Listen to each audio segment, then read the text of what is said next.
everybody, and welcome back to Movie Files. Elliot here with a brand new movie review, a spoiler-free movie review for the new film Dark Phoenix, which was written and directed by Simon Kinberg. So I am going to talk about the pros, the cons, give you my score and overall thoughts at the end of this video, so definitely stick around and see that score. But before I get into all that, I want to welcome all those that are new to Movie Files. If you haven't already, definitely subscribe to our channel. We have tons of movie reviews, trailer reactions, TV reviews, unboxing videos, giveaways, so much stuff on this channel. So definitely subscribe and hit that notification bell to stay up to date with our latest videos. So with that being said, let's get into the spoiler-free review for Dark Phoenix. Alright, so before I get into my positives, as I always do with these reviews, I want to kind of give you guys an idea of where I stand as an X-Men fan, and also kind of give you an idea of how this review is going to go. So I am not going to touch on my knowledge of the Dark Phoenix saga in regards to the comics. I won't talk about the animated series. I'm just going to focus on not only just this movie, but also kind of my fandom of, being a fan of this franchise since the first X-Men, and was it 2000? And obviously as the years went by. So I was excited going to this film, even knowing, if you guys don't follow us on Instagram, definitely do so, because that's where we really talk about movie news. We do Instagram lives every Thursday. We really dive deep into all the stuff that we know about the film. So I knew a lot of the backstory of this movie in regards to the production, the reshoots, the difficulties, obviously the big Fox and Disney merger. So I knew all about that, but I was still very excited about this movie because I own all the X-Men movies, the good ones and the bad ones. I've seen all the X-Men movies in the theater, so I am a fan. So I was very excited about this film. So jumping into this review, now that you have kind of an idea of where I stand, the beginning was pretty solid. Not getting away any spoilers, but I think it's pretty well known how this movie starts off in space. I'll just kind of leave it at that. I kind of like seeing the team, seeing the X-Men in action, doing a mission. I really enjoyed that, and some of the character moments that we get within that mission really worked well for me.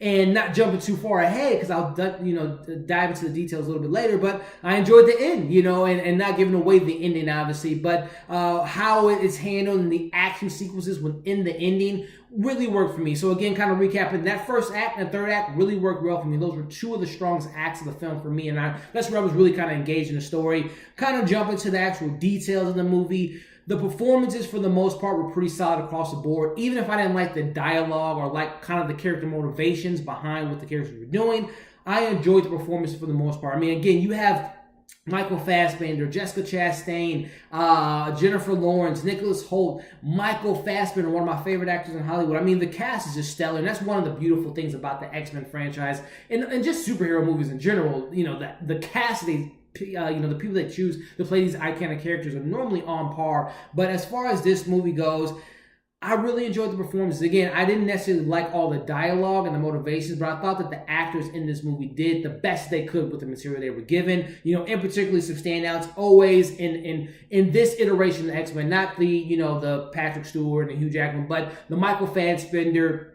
the James McAvoy. Those were they always have been my favorite parts of this iteration of First Class, Days of Future Past, Apocalypse. I always loved their chemistry, and they did their best they could in this film. I really enjoyed, once we get Magneto in the movie, I really enjoyed his character. Also, too, I'm a big fan of Sophie Turner. I'm a big Game of Thrones fan. Again, you can watch all our movie review or our TV reviews for Game of Thrones on this channel once you're done watching this. But I enjoyed her. This is her first leading movie, and I thought that, again, this isn't X-Men Dark Phoenix. This is called Dark Phoenix. So she was the lead in this film, and I thought that she was, even though the stuff that she was doing was very repetitive and a lot of her dialogue was like literally the same thing over and over and over again, I thought that she did the best that she could. And also, seeing her use her powers were pretty cool and unique for this second take of the Dark Phoenix storyline within this universe in itself. I thought that, the director, Simon Kinberg, definitely did a better job in this than he did in The Last Stand.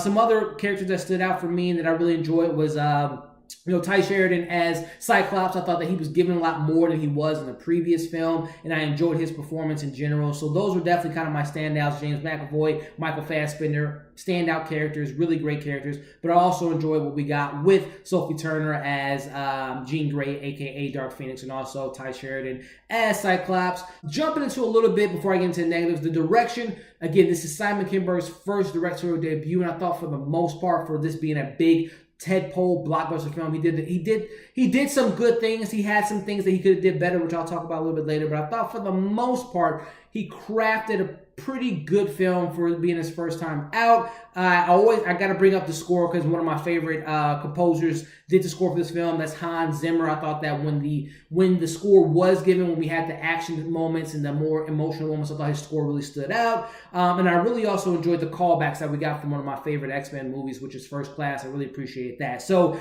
now kind of get into the negatives here, and I won't dive into all the little nitpicking things, but the things that did bother me, number one, I'm a child in the 90s, and I love that this film is going to take place in the 90s, and yes, they have, in this iteration, we got the 60s, the 70s, the 80s, and the 90s, and for the most part, they play into that era, but in this film, you couldn't even tell what year this movie took place. They really didn't have any standout moments as the 90s, which I was kind of looking forward to, and I really would have liked that 90s flavor, and we got none of that. This literally could have took place in any era, and you would have known the timeline because they never really played into that era. Biggest thing for me was the pacing. The pacing in this film was very slow. Once we get past that first act and we are in the second act, which I think is the weakest part of the film really suffers from just poor dialogue, poor pacing. It was dull. It wasn't fun. There was no funny moments. Again, this isn't a laugh out loud type of franchise, but there were no fun moments in this film. I mean, there were characters that I love in the previous films that get no shine whatsoever.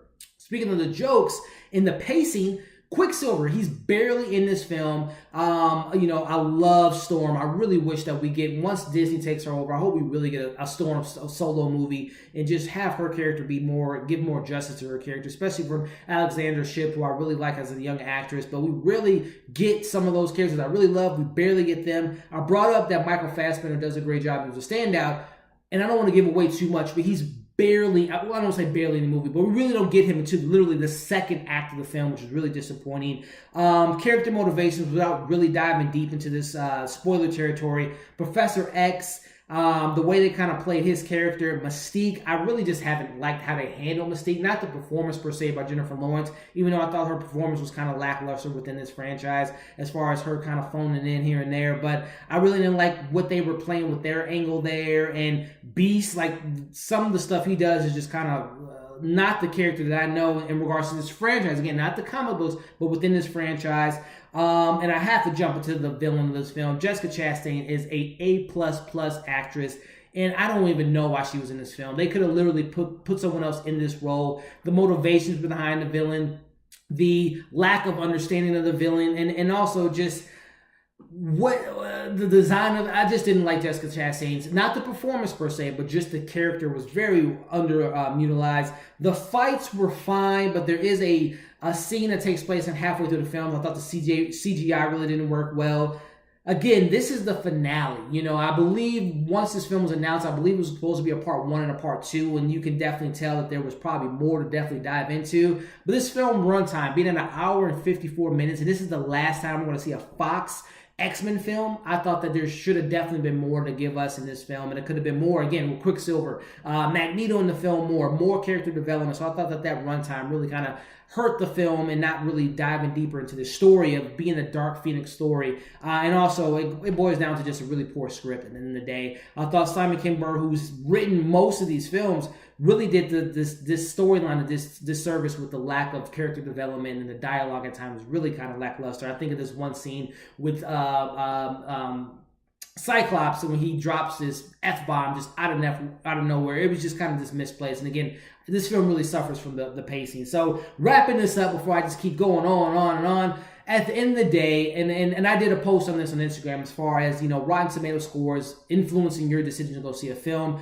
I don't think this film is a 24%. Again, I know how Rotten Tomatoes work, so I'm not blaming it on Rotten Tomatoes, but I think that this film is definitely not the worst comic book movie of all time that some people are saying. Right now, it's a 22-23% on Rotten Tomatoes. I don't think it's worth that. I think, personally, it's better than Apocalypse. I think it's better than The Last Stand. I think it's better than X-Men Origins. But within this franchise, I definitely think it's better than the last X-Men movie that touched on the Dark Phoenix, and I think it's better than the last film in general with Apocalypse. So I recommend you guys checking it out. Again, I think you should check it out if you're a fan of this franchise.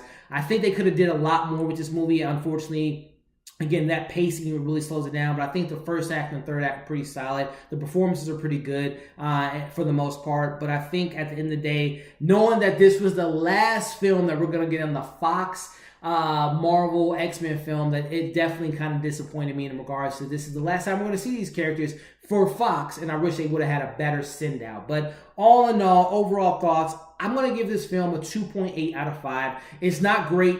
It's kind of just okay, but it's not terrible. So definitely 2.8 out of 5. I recommend you check it out if you're a fan of the franchise. And once you've checked it out, if you've seen the film, comment below. Let me know where. I'm going to do a post. Again, this is another plug. Check out our Instagram. I'm going to probably do a post and rank these films. But I want to know what you guys thought of this movie and also where this movie lands for you. Did you like it better than The Last Stand or X-Men Origins or Apocalypse? Let me know where this movie landed for you all. Thank you for watching this review. If you haven't already, subscribe to our channel. Follow us on all of our social media accounts. Again, on Instagram, we're very active there. We're on Twitter. We're on Stardust. All those apps are in the description below. But again, thank you for watching this review, and we will see you on the next one.